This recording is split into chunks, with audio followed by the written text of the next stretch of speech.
Selamat datang di videoku.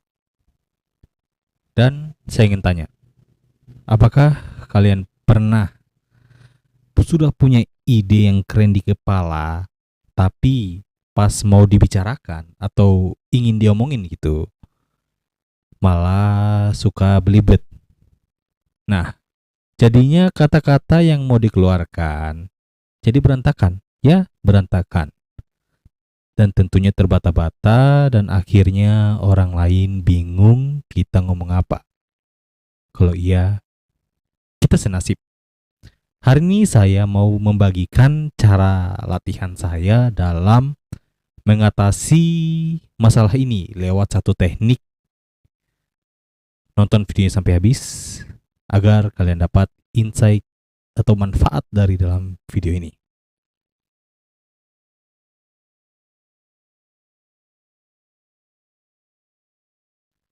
Sebelum itu, saya ingin ucapkan selamat datang di channel Topik Pemikiran. Ini sesi saya sebut belajar sambil ngonten. Ya, belajar sambil ngonten. Sebelum itu, kenalin.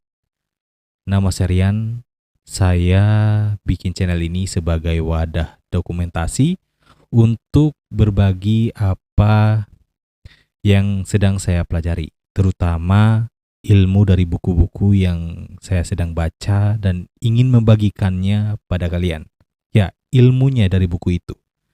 Sini posisinya kita sama. Kita sama-sama belajar.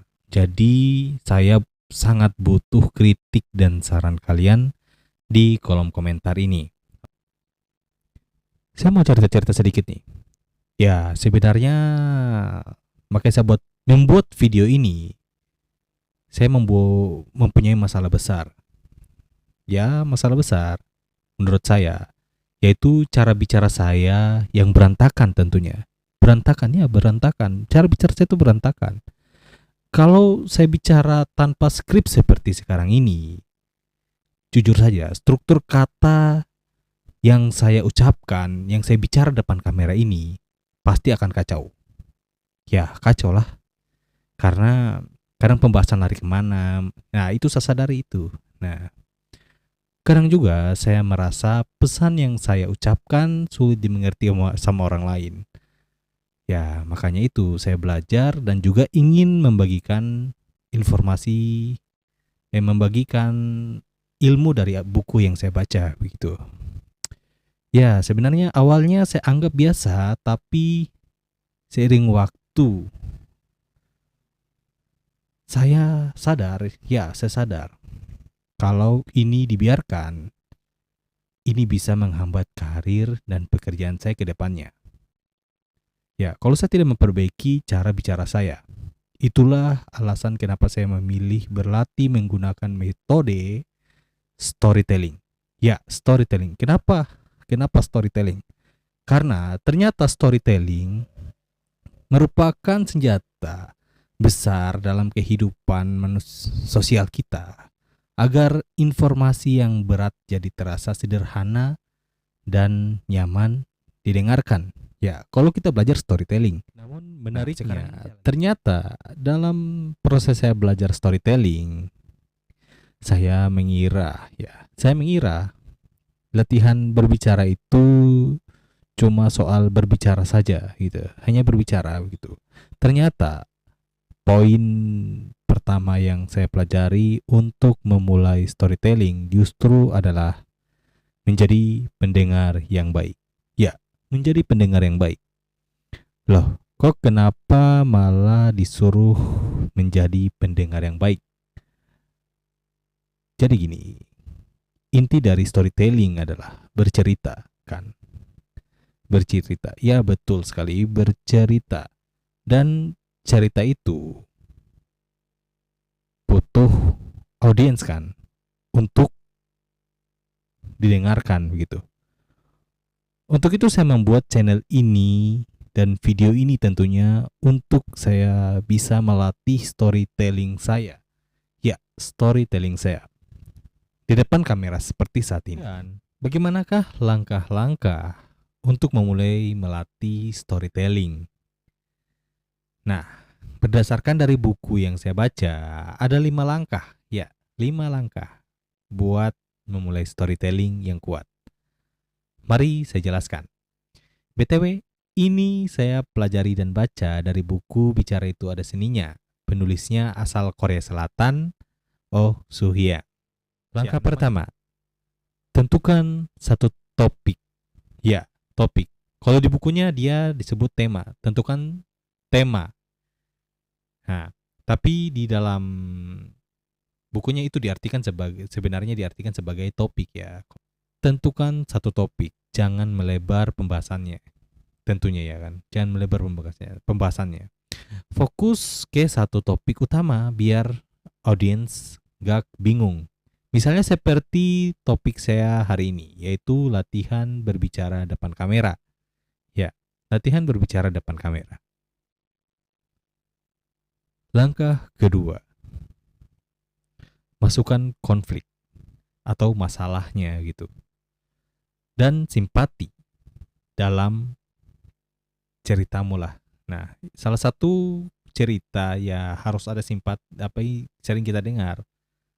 Ada simpati di dalamnya. Seperti cerita-cerita dongeng-dongeng dahulu. Ada simpati dan juga konflik di dalamnya kan. Seperti sang pahlawan yang melawan kejahatan. Nah, itu konfliknya. Dan simpati juga dapat begitu.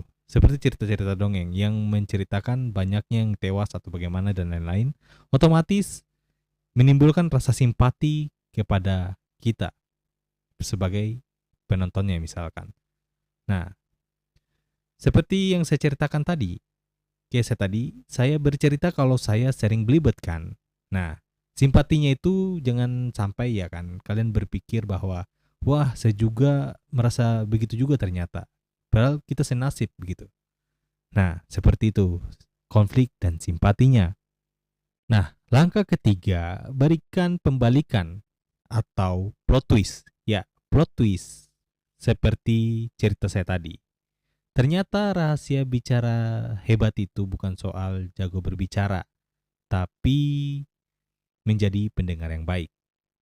Plot twist digunakan bila diperlukan saja ya, agar ada kesan menarik lah begitu pada video yang kalian buat atau mungkin cerita-cerita sama teman-teman di tongkrongan misalkan ya. Nah, jadi gunanya plot twist itu digunakan bila diperlukan, bila kalian ingin gunakan gitu, agar menarik lah gitu, agar menarik. Langkah 4, sajikan solusi. Ya, solusi. Habis kita menceritakan konfliknya ya kan. Nah, setiap konflik pasti harus ada solusinya dalam cerita, seperti yang saya ceritakan tadi.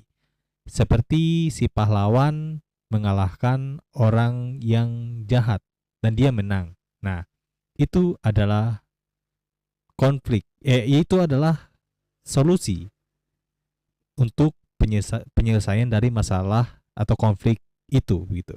Intinya habis kita menceritakan konfliknya, kita juga harus memberikan juga solusinya begitu. Kita menceritakan masalahnya, kita juga harus menceritakan solusinya. Berikan penyelesaian dari konflik tadi, solusi ya. Ya, misalkan begini, dengan belajar struktur storytelling ini supaya bicara lebih tertata dan rapih dalam cara bicaranya. Nah, itu solusi dari video ini begitu.